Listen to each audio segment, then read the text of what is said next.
দর্শক, জাতীয় হৃদরোগ ইনস্টিটিউটের হিমঘরে রাখা হয়েছে ওসমান হাদির মরদেহ।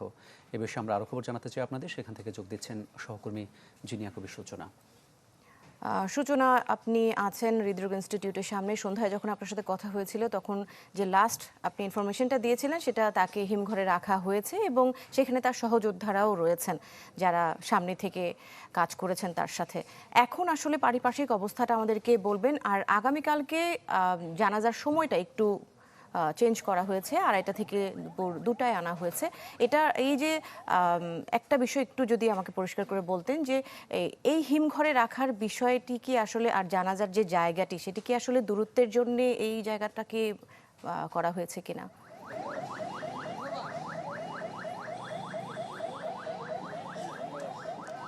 দৃষ্টি, শরীফ ওসমান হাদি এই যেন কিছুটা স্বদেশ প্রত্যাবর্তনের মতো। যদিও সে নিশ্চুপ নিথর দেহ তার, কিন্তু আসলে এই দেশের মানুষ, এই শহরের মানুষ কিন্তু তাকে যে আলিঙ্গন করার মতো করে কিন্তু ভিড় হয়েছে আমরা দেখেছি। এবং জাতীয় হৃদরোগ ইনস্টিটিউটের সামনের পরিস্থিতিটা যদি আমি আপনাকে একটু দেখাই, যে এখানে আসলে আপনি যে মানুষের ভিড় দেখছেন, আইন শৃঙ্খলা বাহিনী, রক্ষাকারী বাহিনীর সদস্যরা তো রয়েছেই, সাধারণ মানুষের যে ভিড় সেটা যদি আমি আপনাকে দেখাই, এটা আসলে সবাই মনে করছে যে যেন এমন একটা আবেগ রয়েছে, সবাইকে ছুঁয়ে যাচ্ছে। সবাই বিশ্বাস করছে যে ভেতরে আসলে শরীফ ওসমান হাদি আছেন। এই কারণে কিন্তু সবাই এখান থেকে সন্ধ্যা থেকে, যখন থেকে শরীফ ওসমান হাদিকে হিমঘরে রাখা হয়েছে তারপর থেকে কিন্তু এখানে মুহুর্মুহু স্লোগান দিচ্ছেন মানুষ, এবং তার কথা বারবার করে বলছেন, তার শক্তি সাহসের কথা তারা উচ্চারিত করছেন, তারা বারবার মনে করছেন তার আদর্শের কথা। আরেকটি বিষয় হচ্ছে তার স্বজনদেরকে আমরা দেখেছি, কারণ আমরা আসলে কথা বলেছি এখানে হাসপাতাল সূত্রে, যে স্বজনরা আসলে এখানে তাকে একটু তার কফিনটা, যে সাধারণ কফিনের কথা তিনি বলেছেন, যে সাধারণ কফিনে তিনি থাকতে চেয়েছিলেন, সেই সাধারণ কফিনটি ছুঁয়ে দেখতে চেয়েছেন স্বজনরা একটিবারের জন্য হলেও। সে কারণে স্বজনরা এসেছেন, সহযোদ্ধা যারা তারা এসেছেন, সহকর্মীরা এসেছেন, সব মিলিয়ে কিন্তু একটা আবেগঘন পরিস্থিতি রয়েছে দৃষ্টি এখানে। জি সূচনা, ধন্যবাদ আপনাকে আমাদের সাথে যুক্ত হওয়ার জন্য। আমরা পরবর্তীতে আবারও ফিরে আসবো আপনার কাছে। জাতীয় হৃদরোগ ইনস্টিটিউট সামনে থেকে যুক্ত হয়েছিলেন সহকর্মী জিনিয়া কবির সূচনা। নতুন বাংলাদেশ গড়তে এলো জুলফিকার স্টিল। জুলফিকার স্টিল, ইস্পাত দৃঢ় অঙ্গীকার। ওসমান হাদি হত্যার প্রতিবাদে রাজধানী শাহবাগে চলছে আগ্রাসন বিরোধী সমাবেশ। আরও জানাতে সরাসরি আমাদের সাথে যুক্ত হচ্ছেন মুহাজির হক। মুহাজির, এই সমাবেশে জাতীয় নেতৃবৃন্দের মাঝে কারা কারা এসেছেন আর নতুন কি তথ্য আছে আপনার কাছে?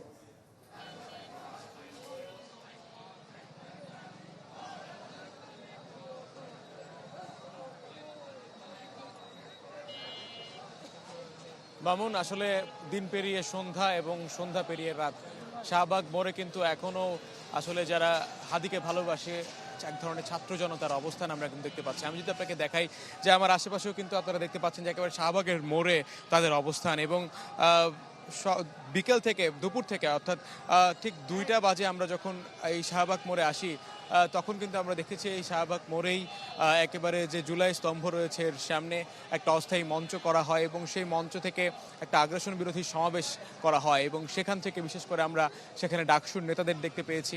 ডাকসুর যারা নেতাকর্মী রয়েছেন তারা কিন্তু আজকে এই আগ্রাসন বিরোধী যে কথা বলতো ওসমান হাদি, তার স্মরণে তার কথাগুলোই আসলে স্মৃতিচারণ করেছেন এবং দাবি তুলে তারা আওয়াজ দিয়েছেন যে অবিলম্বে নিজের ব্যর্থতার দায় স্বীকার করে স্বরাষ্ট্র উপদেষ্টার পদত্যাগ। এবং আমরা যদি এই মুহূর্তের পরিস্থিতিটা আপনাদেরকে একটু দেখাই, যে শরীফ ওসমান হাদির বিচারের দাবি এসব কিছুকে ছাপিয়ে এখানে আমরা হাদির অনেক এলাকার মানুষজনকে দেখতে পেয়েছি, যে এলাকার মানুষজন আসলে তার এর মধ্যে হয়তো আপনারা জেনে গেছেন যে তাকে বিদ্রোহী কবি কাজী নজরুল ইসলামের পাশে তাকে শায়িত করা হবে, কিন্তু এখানকার অনেকেই কিন্তু আমাদেরকে জানাচ্ছিলেন যে ঝালকাঠিতে যেন একবার তাকে নিয়ে যাওয়া হয়। ঝালকাঠি জেলার মানুষ, তার যে জন্মস্থান, সেই জন্মস্থানের মানুষ যেন তাকে একবার দেখতে পারে।